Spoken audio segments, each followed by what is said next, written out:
Uppdrykkalykkja í garðaprjónskanti. Hérna erum við með dúllu og með garðaprjónskantinn, en við ætlum að taka upp lykkju með því að fara í efri hnútinn hérna alltaf. Þá tökum við hérna prjónin og við sjáum hnútarnir eru hérna og þeir mynda alltaf svona eitt band hérna þvert yfir og svo eitt band upp úr honum. Hérna, eitt band þvert yfir og eitt band upp úr honum. Við ætlum að fara í þetta band sem kemur upp úr, stingum við prjóninum hérna ofan í, náum í bandið og drögum í gegn.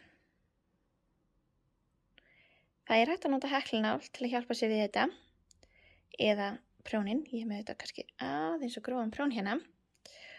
En við förum hérna og svo förum við í næsta hnút og tökum upp.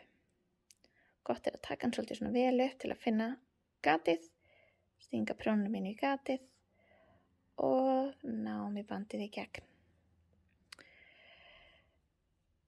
Það var mjög gott að teygja svona á, þá sléttist betur úr og þá sjáum við næsta hnútinn.